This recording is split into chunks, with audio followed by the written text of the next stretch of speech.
রাজ্যে ইলিশ বিলাসে হাসিনা কাঁটা। এপার বাংলার ইলিশে এবার নাকি যাচ্ছে ওপার বাংলায়।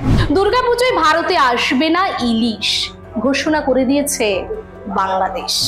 বাংলাদেশের ইলিশ এবছর কতটা আসবে বা আদেও আসবে কিনা তা এখনো অনিশ্চিত। দুর্গাপুজোয় রূপলি শস্যে ভরা স্বপ্নের পাতে চনা ফেলল ইউনূস সরকার। ধোঁয়া ওঠা সাদা ভাতে মুচমুচে ভাজা ইলিশের তেল দিয়ে মেখে খাওয়ার স্বাদ এবার ঘুচল। পশ্চিমবঙ্গের ইলিশ পাতে ব্যাগরা বসিয়েছেন বাংলাদেশের প্রাক্তন প্রধানমন্ত্রী শেখ হাসিনা। হাসিনার দেশত্যাগ করে ভারতে আশ্রয়ের পর থেকে বাংলাদেশের ইলিশ রপ্তানি বন্ধ, যার জেরে এদেশের মানুষের ওপার বাংলার ইলিশ খাওয়া নিয়ে শঙ্কা তৈরি হয়েছে আগেই। সেই শঙ্কাই এবার সত্যি হতে চলেছে। যেখানে শুভেচ্ছার ইঙ্গিত হিসেবে শেখ হাসিনা প্রতি বছর অগাস্ট থেকে অক্টোবরের মধ্যে ভারতে ইলিশের চালান পাঠাতেন, রীতি ভেঙে ভারতে এবার ইলিশ পাঠাবেন না ইউনূস সরকার। বাংলাদেশের অন্তর্বর্তী সরকারের অভ্যন্তরীণ চাহিদা মেটাতেই নাকি এবার ভারতে ইলিশ রপ্তানি বন্ধ করার সিদ্ধান্ত নেওয়া হয়েছে। দায়িত্ব পাওয়ার পর মৎস্য প্রাণী সম্পদ উপদেষ্টা ফরিদা আক্তার বলেছেন, দেশের মানুষের চাহিদা মিটিয়ে তারপর ইলিশ মাছ বিদেশে রপ্তানি করা হবে। এবছর ভারতে কোনো ইলিশ রপ্তানি হবে না।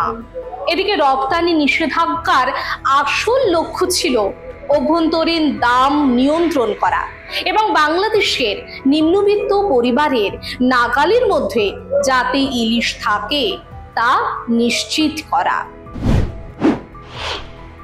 একই পদ্মাপাড়ের ইলিশ পাতে পড়ছে না এ রাজ্যের বাঙালি, তার মধ্যে আবার উলট পুরাণ।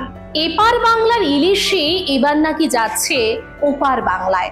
বাংলাদেশের ইলিশ এবছর কতটা আসবে বা আদেও আসবে কিনা তা এখনো অনিশ্চিত। ঘাটতি পূরণে বাজার ছেয়েছে মুম্বাই, গুজরাট কিংবা মায়ানমারের ইলিশ। বাজার বিশেষজ্ঞরা বলছেন, পশ্চিমবঙ্গের চাহিদা মেটাতে ইলিশ আমদানি করতে হয় প্রতি বছরে। তবে অনেকে জানা নেই দীঘা, ডায়মন্ড হারবার কিংবা ফ্রেজারগঞ্জের ইলিশ পাড়ি দেয় অন্য দেশেও। সেই তালিকায় যেমন রয়েছে ইংল্যান্ড, তেমনই আছে বাংলাদেশও। গত বছর 21শে সেপ্টেম্বর পেট্রাপোল স্থলবন্দর দিয়ে পদ্মার ইলিশের প্রথম চালান বাংলাদেশ থেকে পশ্চিমবঙ্গে আসে। বরিশাল থেকে 5 টন ইলিশ নিয়ে 9টি পণ্যবাহী ট্রাক ভারতে আসে সেবার। বাংলাদেশের বাণিজ্য মন্ত্রক দুর্গাপুজোর সময় শুভেচ্ছার ইঙ্গিত হিসেবে 79 জন মাছ রপ্তানিকারককে 3950 টন ইলিশ ভারতে পাঠানোর অনুমতি দেয় গত বছর। এবার রপ্তানি নিষিদ্ধ হওয়ায় পশ্চিমবঙ্গের মাছ ব্যবসায়ীদের নির্ভর করতে হবে মায়ানমার এবং ওড়িশা থেকে আসা ইলিশের ওপর। বিশ্বের 70% ইলিশ জন্মায় বাংলাদেশের পদ্মায়। সেখান থেকে গোটা বিশ্বে ইলিশ রপ্তানি হতো, কিন্তু 2012 সাল থেকে রপ্তানিতে নিষেধাজ্ঞা জারি করে সে দেশের সরকার। যুক্তি কি ছিল না? যুক্তি ছিল বেশি লাভের আশায় সব ইলিশ বিদেশে রপ্তানি করে দেন ব্যবসায়ীরা, ফলে বাংলাদেশের মানুষই তার স্বাদ পান না।